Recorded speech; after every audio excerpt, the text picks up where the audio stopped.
আছিল মেট্ৰিক পৰীক্ষা মেট্ৰিকত 5 লাখ 6 লাখ লৰাই পৰীক্ষা দিয়ে দেউতাক মাকে মেট্ৰিক পৰীক্ষাৰ বাবে লৰা ছোৱালীক বহুত আগৰ পৰাই প্ৰস্তুত কৰে এতিয়া মেট্ৰিক পৰীক্ষাকো পিছ পেলাই আমাৰ এডিআৰই পৰীক্ষাত 13 লাখ 12 লাখ লৰা ছোৱালীয়ে পৰীক্ষা দিয়ে কিয় পৰীক্ষা দিয়ে কাৰণ আজি দুখীয়া দৰিদ্ৰ মানুহে গম পোৱা হ'ল যে এই সৰকাৰখনে চাকৰিৰ নামত টকা পইচা নাখায় হিন্দু মুছলমান নকৰে মাত্ৰ দৰিদ্ৰ আৰু দুখীয়া পৰিয়ালৰ মেধাবী লৰা ছোৱালীক এই সৰকাৰখনে চাকৰি দিবৰ বাবে চেষ্টা কৰে আজি পুলিচৰ চাকৰি ৰাতিপুৱাই লৰা ছোৱালী বিলাকে দৌৰা আৰম্ভ কৰে আজিকালি মই যতে যাওঁ তাতে ৰাইজে মোক কয় এখন ষ্টেডিয়াম লাগে বোলে খেলিবৰ কাৰণে বোলে দাদা খেলিবৰ কাৰণেও লাগে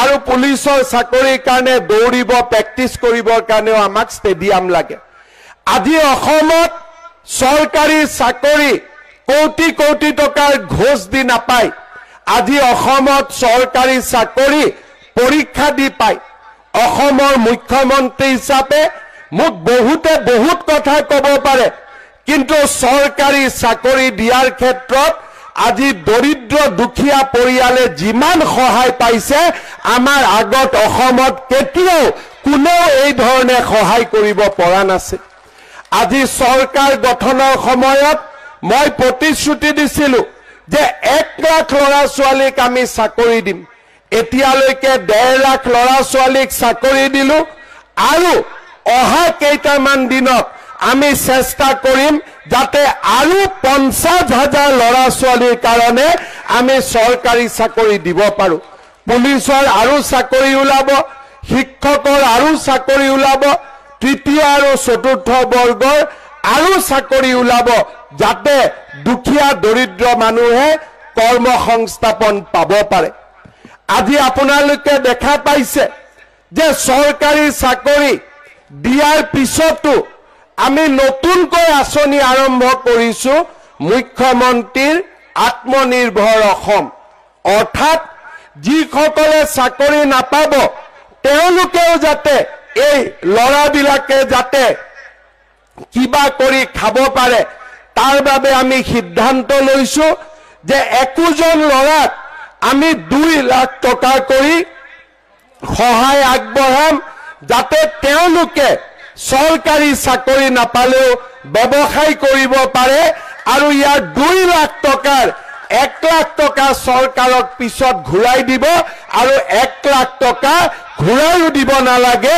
তাৰো মই আজি আপোনালোকৰ আগত ক'ব বিচাৰিছো আজি আমাৰ অসমত আমি সিদ্ধান্ত লৈছো চৰকাৰী চাকৰি 1.5-2 লাখ দিয়াৰ পিছত 2 লাখ লৰা ছোৱালীক আমি এই 2 লাখ টকা আমি লোন আৰু সাবসিডি দিম তাৰো আজি আমি সিদ্ধান্ত গ্ৰহণ কৰিছো শ্ৰদ্ধা ৰাইজ আগত কোনো চৰকাৰৰ দিনত এনেকৈ দুখীয়া দৰিদ্ৰ মানুহক কোনেও আগতে সহায় কৰা নাছিল যোৱা জানুৱাৰী মাহত আমাৰ চৰকাৰে 10 লাখ লোকক নতুনকৈ ৰেচন কাৰ্ড দিছিলে আৰু এতিয়া আমি আকৌ নতুনকৈ আৰম্ভ কৰিছো 17 লাখ মানুহক নতুনকৈ ৰেচন কাৰ্ড দিবৰ বাবে আজি আপোনালোকে চিন্তা কৰক আমাৰ চৰকাৰৰ দিনত দুখীয়া পৰিয়ালে অৰুণোদয় পাইছে দুখীয়া পৰিয়ালে 1250 টকাৰ অৰুণোদয় পাইছে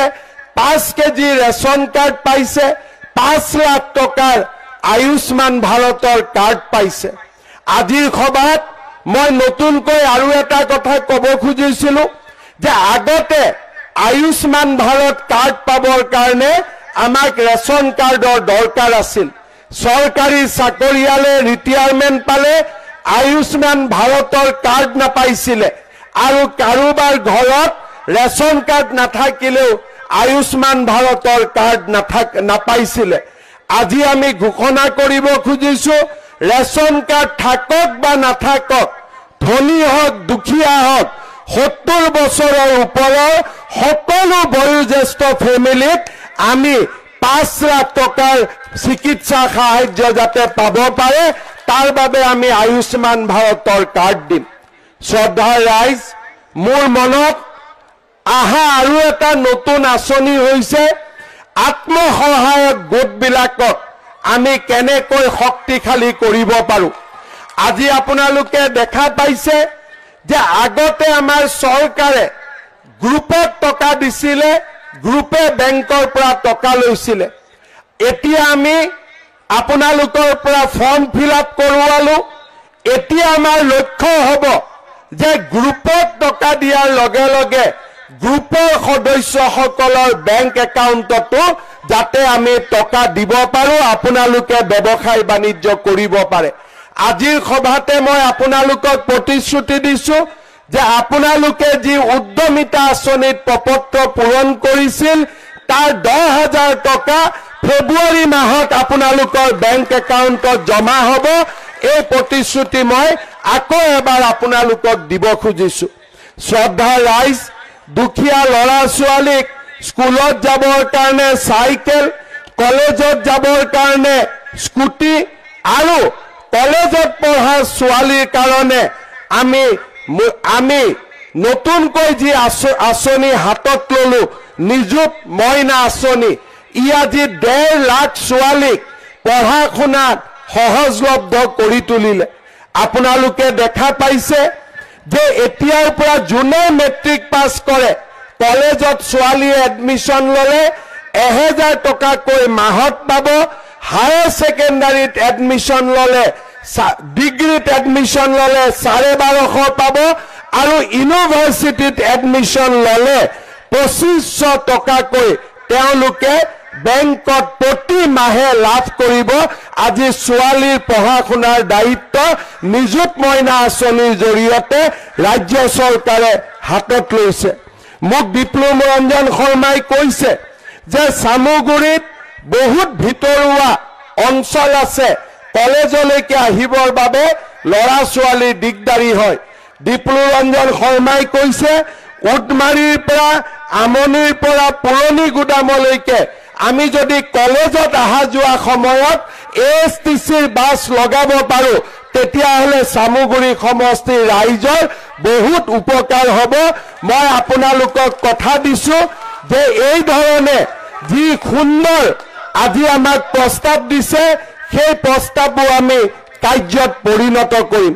শ্ৰদ্ধাৰ ৰাইজ, আপোনালোকক মই এষাৰ কথাকে ক'ব খুজিছোঁ যে আমাৰ ৰাজ্যখনত আমি সকলোৱে লগ হৈ একেলগে যদি অৰুণোদয় আঁচনি কৰিব পাৰোঁ, নিযুত মইনা আঁচনি কৰিব পাৰোঁ, আত্মসহায়ক গ্ৰুপৰ প্ৰতিজন সদস্যলৈকে যদি 10,000কৈ টকা দিব পাৰোঁ, আমাৰ যদি যিসকলে ব্যৱসায় বাণিজ্য কৰিব খোজে তেওঁলোকক যদি আমি 2 লাখকৈ টকা দিব পাৰোঁ, আমাৰ অসমখনত যদি 1 টকাৰো ঘোষ নিদিয়াকৈ আমি 1.5 লাখ 2 লাখ চাকৰি দিব পাৰোঁ, ৰাস্তা ঘাট দলং এই গোটেইবিলাক আজি যি ধৰণে আমি বনাই আছোঁ তেনেকে যদি বনাই থাকিব পাৰোঁ, আমাৰ ৰাজ্যখন ভাৰতৰ ভিতৰতে এখন শক্তিশালী ৰাজ্যত পৰিণত হ'ব, তাত কাৰো সন্দেহ নাই। শ্ৰদ্ধাৰ ৰাইজ, মই আপোনালোকক এটাই কথা ক'ম, এই ইলেকশ্যন হ'ল উপনিৰ্বাচন। এই নিৰ্বাচনৰ পিছতো 1.5 বছৰ আমাৰ ৰাজ্য চৰকাৰখনে আপোনালোকৰ কাৰণে কাম কৰাৰ সুযোগ পাব। দিল্লীত মোদী ডাঙৰীয়াৰ চৰকাৰ 3 মাহ আগতে গঠন হৈছে, 4 বছৰ 7 মাহ নৰেন্দ্ৰ মোদী ডাঙৰীয়াৰ এই কাৰ্যকাল চলি থাকিব। চামুগুৰি সমষ্টিত যদি আমাক উন্নয়ন লাগে, চামুগুৰি সমষ্টিত যদি আমাক বিকাশ লাগে, আমি দিছপুৰত বিজেপিৰ চৰকাৰ, দিল্লীত বিজেপিৰ চৰকাৰ আৰু এই দুইটা চৰকাৰৰ লগত যদি আমি একেলগে ভোট দিওঁ, চামুগুৰি সমষ্টি অসমৰ ভিতৰতে এটা সৰ্বাংগ সুন্দৰ সমষ্টিলৈ ৰূপান্তৰিত হ'ব পাৰে। শ্ৰদ্ধাৰ ৰাইজ, যোৱা কেইদিনমান দিনত মই দেখিছোঁ চামুগুৰিৰ নিৰ্বাচনত মাজে মাজে 2 এটা খুটখাট গণ্ডগোলো হৈ আছে। মই আপোনালোকক ক'ব খোজো যে আমাক গণ্ডগোলটো ৰাস্তাত নালাগে, ইভিএম মেচিনত লাগে। যিমান শক্তি আছে মেচিনত জোৰ কৰি হেঁচিব লাগে, হয় নে নহয়? যাতে পাৰ্মানেণ্টলি ৰকিবুল হুছেইন ধুবুৰীলৈকে গুচি যাব পাৰে, হয় নে নহয়? গতিকে আপোনালোকৰ যিমান শক্তি আছে মেচিনৰ কাৰণে আপোনালোকে ৰিজাৰ্ভ ৰাখক। সুন্দৰ কৰি ৰাতিপুৱা এনেধৰণে টিপিব যাতে ৰকিবুল হুছেইন পাৰ্মানেণ্টলি ধুবুৰীলৈকে ট্ৰান্সফাৰ হৈ যাব পাৰে আৰু তেওঁ ইয়াতে কষ্ট কৰিব নালাগে। শ্ৰদ্ধাৰ ৰাইজ, ডিপ্লু ৰঞ্জন শৰ্মাই আপোনালোকৰ কাৰণে বেছিকৈ কাম কৰিব। ডিপ্লু ৰঞ্জন শৰ্মা এজন সহজ সৰল সুন্দৰ প্ৰাৰ্থী আৰু ডিপ্লু ৰঞ্জন শৰ্মাক আপোনালোকে যদি বিজয়ী কৰে মই নিশ্চিত চামুগুৰি সমষ্টিলৈ উন্নয়নৰ নতুন দিগন্ত নামি আহিব। চামুগুৰি সমষ্টি দুপদুপে আগবাঢ়ি যাব। মই পুনৰ এবাৰ ৰাইজক এটা কথাই অনুৰোধ কৰিম যে ৰাইজ, পৰিয়াল কেন্দ্ৰিক ৰাজনীতি আমাৰ বাবে কেতিয়াও উপকাৰী নহয়। মই কেইদিনমান আগৰ এটা সৰু কথা ক'ব খুজিছো। যোৱা এমাহ আগতে মই প্ৰধানমন্ত্ৰী নৰেন্দ্ৰ মোদী ডাঙৰীয়াক লগ পাইছিলো। মোদী ডাঙৰীয়াই মোক কৈ আছিলে কথাৰ মাজত যে কংগ্ৰেছে এটা বেয়া ৰাজনীতি আৰম্ভ কৰি থৈ গ'ল, যে দেউতাকৰ পিছত পুতেক, পুতেকৰ পিছত নাতিনীয়েক।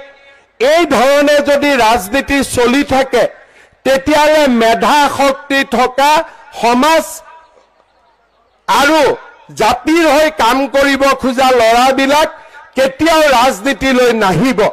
তেখেতে মোক কৈছিলে যে অহা 5 বছৰত আমি এনেকৈ কাম কৰিব লাগে যাতে দেউতাক মাকৰ পৰিচয়েৰে ৰাজনীতি নকৰা সহজ সৰল গাঁৱৰ পৰা চহৰৰ পৰা ভাৰতত 1.5 লাখ নতুনকৈ যুৱক যুৱতী ৰাজনীতিলৈ আহিব পাৰে।